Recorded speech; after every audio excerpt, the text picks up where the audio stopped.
l'histoire de blanchiment, de lutte contre le terrorisme, pratiquement des capitaux sont répartis dans le Golfe. C'est un peu cela, et on était recentré sur ce débat. Maintenant, les acteurs de la... Donc, une fois qu'on a défini toujours dans sa conception la finance islamique, il faut voir quels sont les acteurs. C'est la même démarche, définir, décomposer et puis analyser. C'est très nécessaire. Utilise allègrement. Donc, vous avez les principaux, c'est les banques. Il y a les banques de détail et puis les banques d'investissement. Maintenant, vous avez niveau coordination, la BID, Banque islamique de développement, animation pour et puis vous avez les organismes qui ont le volet technique. Celui-là, il est particulièrement important. Comment on prononce ça? IOFI, Accounting and Auditing Organisation for Islamic. En fait, ça s'occupe de tout ce qui est comptabilité de l'organisation du système comptable et logique. Donc, vous avez l'Islamic Fiqh Academy, IFA, parce que là, c'est comme on a dit, quand on regarde dans les sources, il faudra arriver à harmoniser les positions. Et vous allez comprendre quand, déjà, en sachant que nous avons certaines écoles, au moins 4 écoles, qui légifèrent là-dessus, qu'il est bon d'harmoniser les positions dans ce essentiel, et on va pas rentrer dans le détail. Et puis vous avez un certain nombre Islamic International Rating Agency, c'est l'agence de cotation, comme vous avez la cotation, le système bancaire conventionnel, le système de cotation des banques, le système de cotation des entreprises. Vous en avez entendu parler, vous avez la même chose ici. Ailleurs, vous avez la bourse ou autre, ici vous avez aussi cette institution. L'IFSB, Islamic Financial Support, en fait, si vous faites attention, vous avez au Sénégal, on a créé récemment l'année passée ou l'année d'avant, au ministère des Finances, qu'on appelle conseil.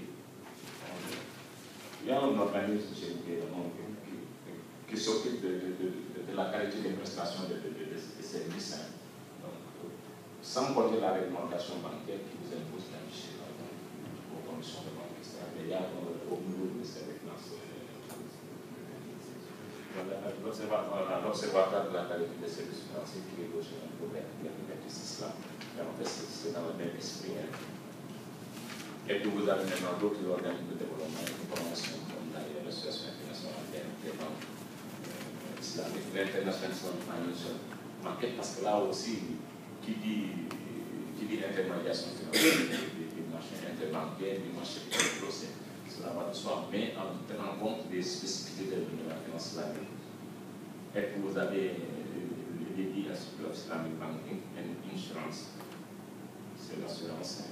Mais là aussi, on verra, parce qu'on a cité les banques, les organismes internationaux de promotion de la finance islamique, mais vous avez, deuxième après, c'est les fonds d'investissement.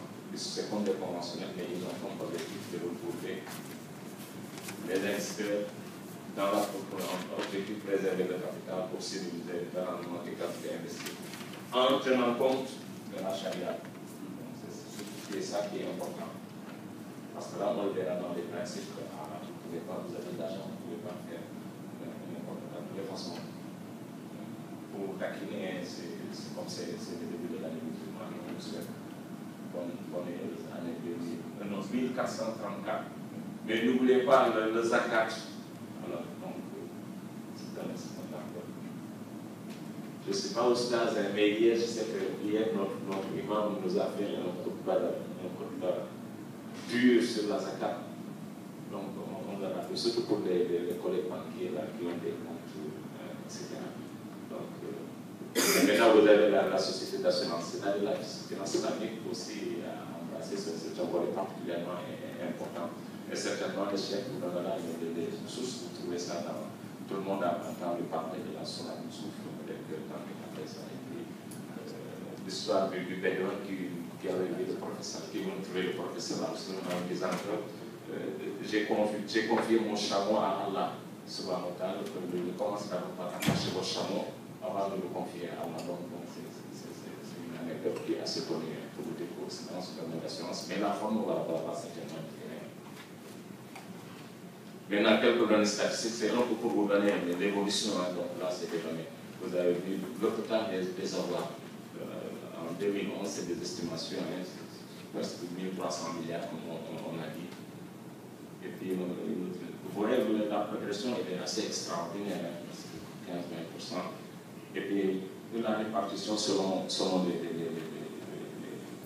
pays, hein, donc vous voyez une grosse partie, c'est l'Iran. Hein. Mais ce sera en rapport avec il faudra. Je ne sais pas quoi la fin, comment vous l'appelez. Cheikh Babou, c'est le rail qui disait que les intégristes algériens, ils égorgent ce qu'ils font en Algérie. Donc vous voyez la répartition, mais vous allez voir tout de suite avec le taux de pénétration. Hein, c'est dans le slide qui suit. Donc là, c'est pas secteur. Donc vous voyez l'essentiel, c'est concentré par le système bancaire. Comme actuel. Et puis maintenant, vous avez les éléments de pénétration. Vous voyez que Bangladesh a fait important. Bon, c'est une source. Ils n'ont pas cité le Soudan, mais je crois que le Soudan a pratiquement. C'est l'un des pays qui a. C'est totalement sur la misère. Maintenant, ils n'ont pas cité ici. Bon, mais c'est un peu ça. Ils n'ont pas mis l'Iran, mais l'Iran aussi, je crois complètement. C'est un pays. Pakistan, Iran, Soudan. Donc, ce sont ces éléments dans le statistique. Deuxième élément, donc, ça c'est une introduction générale. Maintenant, il faut voir ce volet-là qui définit vraiment le cadre réglementaire et la perception qu'il faut vivre ce cadre-là. C'est-à-dire, c'est tellement strict qu'il faut se pénétrer de cela et ne pas essayer de se contourner ou de faire des choses. Ça ne marche pas. On verra, c'est un cadre, c'est un esprit, c'est une philosophie qu'il faut vraiment intégrer pour faire de la finance islamique. Surtout que, je crois, il faudra aussi le verser quand on sera sur le taux d'intérêt, quand ceux qui refusent d'abandonner de la pratique du taux d'intérêt, c'est comme s'ils avaient déclaré, pas comme ils ont déclaré la guerre à Allah et à son professeur. Je crois que la menace est extrêmement dure. Donc, vous voyez, c'est donc la charia, c'est le chemin à suivre, donc c'est le système de référence juridique. Certainement, vous avez entendu aussi parler du fiqh qui a moi, c'est mon photographie, comme j'ai l'habitude de le dire, je suis troisième âge à la retraite, donc je ne fais que 300 ans. Mais moi, le tiers, quoi, on n'a pas tous les remises. Dans ces arbres-là, donc, vous avez le fiqh, en fait, c'est presque le code de conduite. Hein. Donc, c'est la juridique énonce les règles pratiques de la charia. Et le fiqh a plusieurs dimensions. Donc, vous avez le fiqh ibadat qui concerne tout ce qui est le rite. Maintenant, vous avez le fiqh mu'amalat qui concerne les rapports sociaux, donc économiques et financiers. Et dans le domaine de la finance islamique, c'est le fiqh mu'amalat que nous sommes en train de faire. Maintenant, les sources. Autant vous êtes en finance conventionnelle, la réglementation tire sa source de l'homme, hein, c'est des règles, des lois que les humains ont élaborées. Mais là, les sources, vous allez voir la différence. Première source révélée, c'est le Coran. Le Coran, on vous dit, c'est le livre saint, c'est la parole d'Allah subhanahu wa ta'ala. Donc, rien que cette partie, quand on vous demandera la différence entre banque conventionnelle et banque islamique, rien qu'à partir de la source, vous avez une différence fondamentale. Autant dans la finance conventionnelle, la source est d'essence humaine, c'est un texte écrit par l'homme. Autant dans la finance islamique, la source est révélée, elle est d'essence divine. Donc rien que cette partie, vous avez une différence fondamentale entre... Maintenant, il y a les autres aspects techniques, hein, mais au moins celle-ci, elle est essentielle. Parce que là, ça vient du Coran. Deuxième source non révélée, c'est l'assurance. C'est l'ensemble des enseignements transmis par le prophète sallallahu alayhi wa sallam. Il y a ces paroles, ces expressions, ces actes, son approbation tacite. Donc vous voyez déjà, c'est la base juridique. Vraiment, c'est le Coran. Maintenant, vous avez les autres sources, hein, parce que ça, c'est les sources premières, donc essentielles. Maintenant, vous avez les sources secondaires. Le Coran est immuable, mais le prophète sallallahu alayhi wa sallam n'est plus là. Donc, il y a les éléments,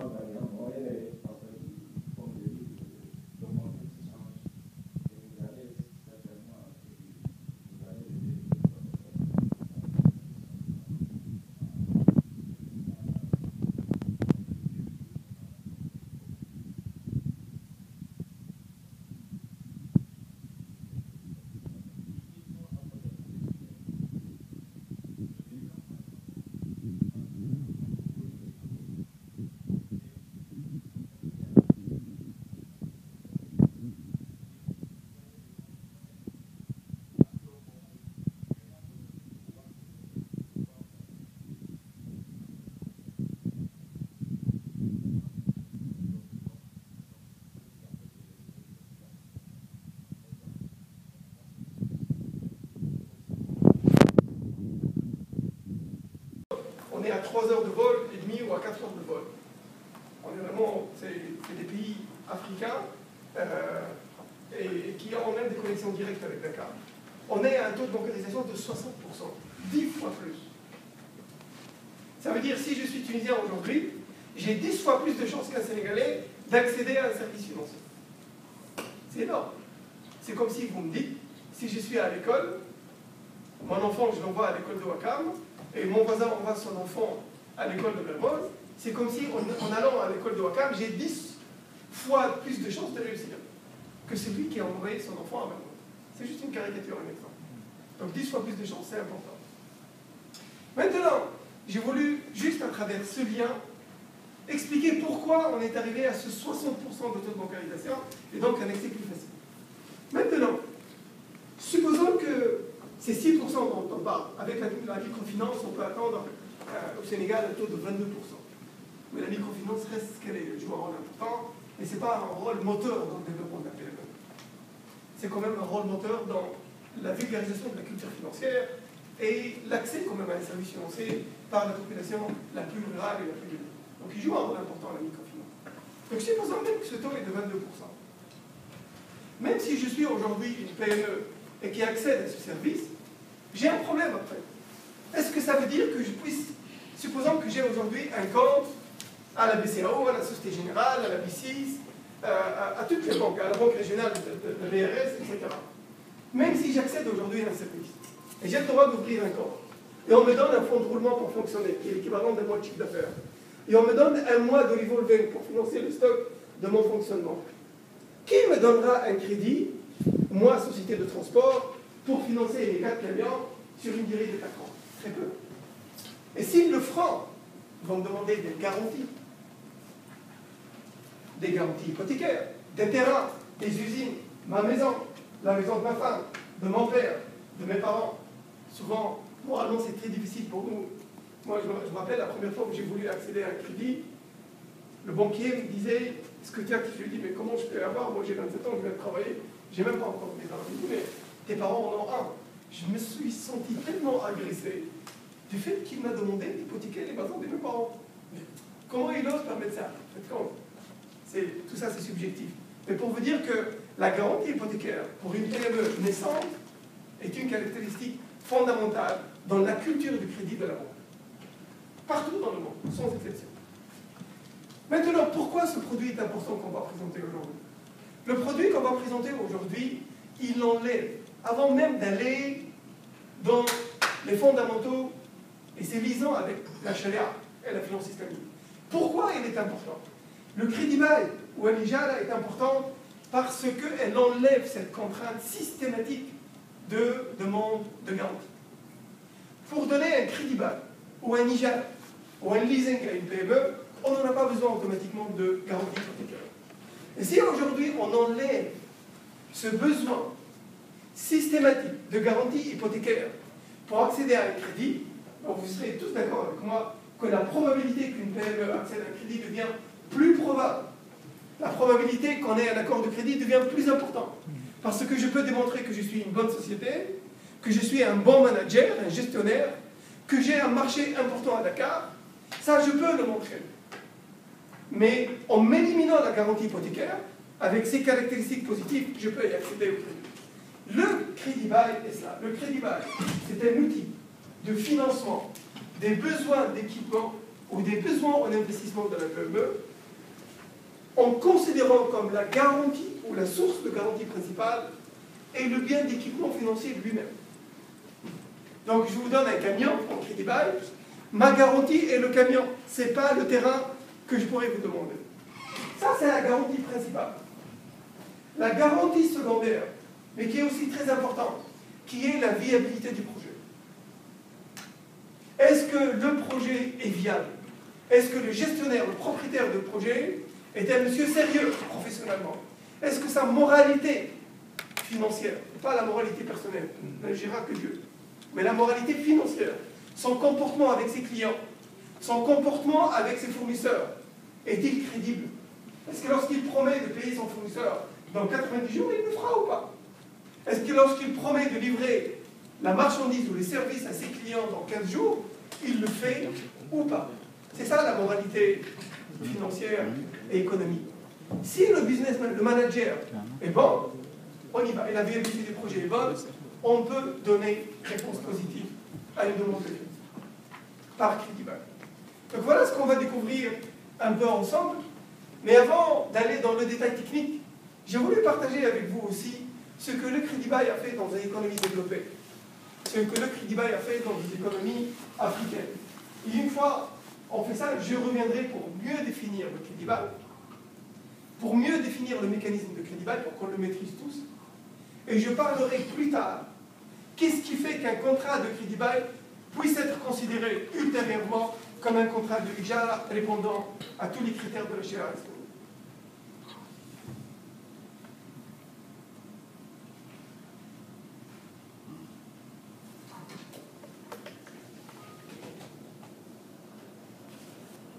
Débranche, je débranche. Débranche, je rebranche.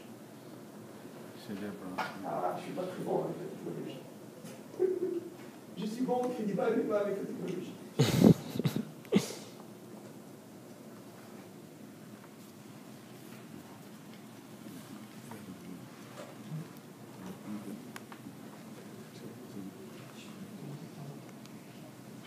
Donc, vous voyez ici on a le marché financier que j'ai décrit. Regardez, au Sénégal, 80% des PME sont informelles. On est d'accord ou pas? Mais ce n'est pas parce qu'elles sont informelles qu'elles n'existent pas. Moi, j'ai formé personnellement au Sénégal plus que 2500 PME et micro-PME. On est allé jusqu'à Kédougou pour rencontrer les PME, juste pour apprécier. Et j'ai trouvé des femmes et des hommes d'entrepreneurs qui ont des entreprises depuis une vingtaine d'années, qui ont des employés et qui nourrissent des familles, et qui n'ont pas de crédit, et qui n'ont pas de matricule fiscale, et qui n'ont pas de compte bancaire, ni de compte dans les établissements de microfinance. Ces entreprises, elles sont fort informelles par rapport à ce qu'on appelle formel, qui est immatriculé fiscalement et avoir un compte bancaire, avoir un historique bancaire. Mais elles existent, elles ont un historique de business, un historique d'activité. C'est ce secteur informel qui aujourd'hui est totalement écarté parce que les banquiers ne peuvent pas, par la nature de leur métier, travailler avec toute cette structure. Et ça, c'est une réalité universelle. Le crédit bail peut les financer. En effet, l'avantage du crédit bail, c'est que le crédit bail ne peut pas être fait que par le banquier. Il y a des sociétés spécialisées de crédit bail. Il y a la microfinance qui peut faire du crédit bail. Moi, je travaille avec quelques établissements de microfinance au Sénégal pour démarrer ce qu'on appelle le micro-crédit bail. Financer un équipement comme le vidéoprojecteur, qui peut coûter 500 000 francs CFA. Mais le monsieur ne l'a pas. Si on lui donne un vidéoprojecteur, 10 micros, et on lui donne une caméra, il est capable de développer un business qui lui permet d'animer des séminaires. Mais il fallait lui trouver ce petit argent qui n'est pas important, mais qui peut révolutionner la vie d'une structure, une micro-entreprise. Le crédit bail, il peut donc financer le formel et l'informel. Parce que Le crédit bail est un contrat. On va le voir plus tard. Et pour signer un contrat, on a besoin d'identifier les deux contractants. Moi, crédit bailleur, je suis identifié parce que tout crédit bailleur est agrémenté par la Banque centrale, licencié par la Banque centrale. Donc, je suis par nature formel. Tout crédit bailleur est formel. Maintenant, la PME, il suffit d'identifier la personne gérante, qu'il a un identifiant, une pièce d'identité et un passeport. À partir du moment où on peut signer un contrat. Comme si je vends une voiture. Toute personne ici au Sénégal est capable d'acheter une voiture et de signer un contrat. À partir du moment où on peut signer un contrat pour louer une maison, ou pour acheter une voiture, ou pour acheter même une moto, à partir de ce moment-là, on peut signer un contrat de crédit bail. Et là, on fait un grand pas géant dans la formalisation. Parce que dès qu'on signe un contrat avec un établissement financier, on est dans le formel. Après, pour payer, on va demander une voiture d'un compte bancaire, ou d'un compte à la poste, ou d'un compte au niveau d'une MEF, etc. Tout le moyen qui permettrait le remboursement formalisé du crédit. Et après, le crédit preneur va comprendre. Parce que la formalisation n'est pas un objectif. Mais si je découvre qu'à travers la formalisation, je pourrais accéder à un meilleur service financier, je le ferai. Si aujourd'hui, on fait un appel à la télévision, aux 80% des PME informels, on va leur dire, si vous allez vous formaliser, au bout de 60 jours, vous allez accéder au crédit que vous voulez. Vous allez voir, on n'aura plus de PME informelles au Sénégal au bout de 2 mois. Donc la formalisation, c'est pas, lorsqu'on trouve un accompagnement, on devient formalisé. C'est pour ça que le crédit bail est une machine de formalisation de l'économie. Et c'est ce qui est arrivé en Afrique du Nord en parlant des 60% de bancarisation de la population. Mais on va voir tout ça plus tard, step by step. Donc, il finance le secteur informel, la toute petite comme la plus large des entreprises. Maintenant, regardons, la microfinance, elle n'est que dans l'informel, que dans la petite entreprise, la petite et micro, et que dans le court terme. Alors qu'au niveau des banques, on est surtout au niveau des commerces, la banque des PME, c'est surtout la finance du commerce, ouverture d'une lettre de crédit pour importer des équipements de Dubaï, de la Chine, etc. Et c'est surtout les formels et les larges compagnies. L'air. 350.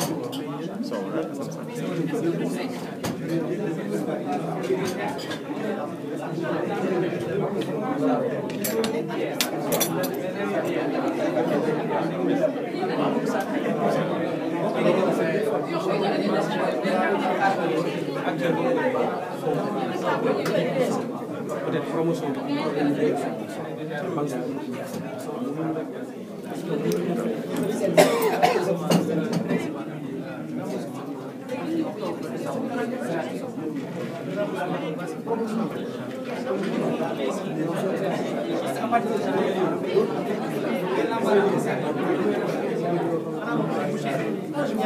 Mais donc séminaire bi noo ko gisee noo ko évalué depuis démb. Séminaire bi de vraiment am na njëriñ trop démb wax nañ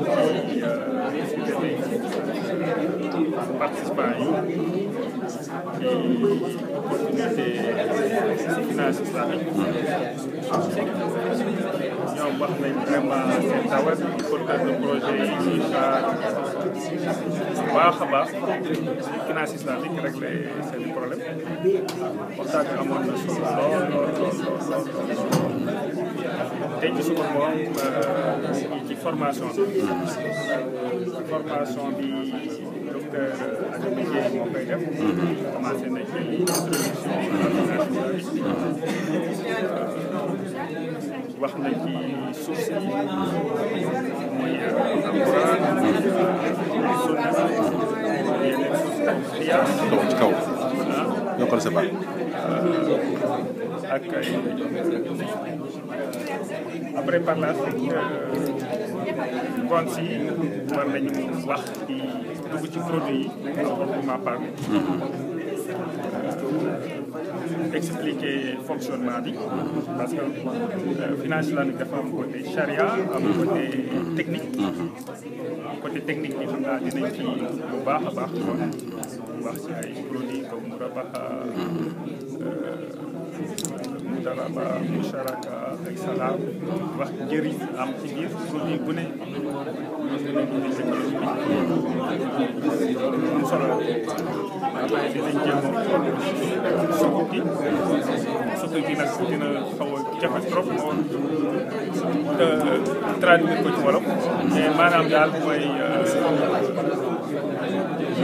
lu xaw a méngoo action wala obligation ci finance islamique genre kayit la dafa am voilà dinañ ci jéem bu baax a baax aussi ci assurance islamique bi ñuy wax takku loolu daal moo doon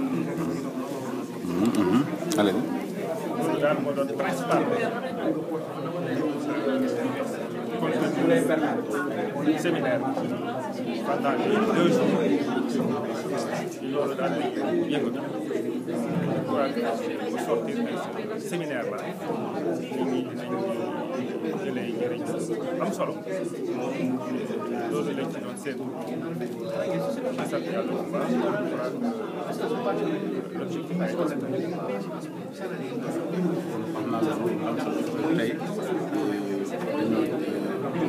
ñuy concentré wu formation bi moo tax li ñëwoon dem bari na mais même li ñëw tey kon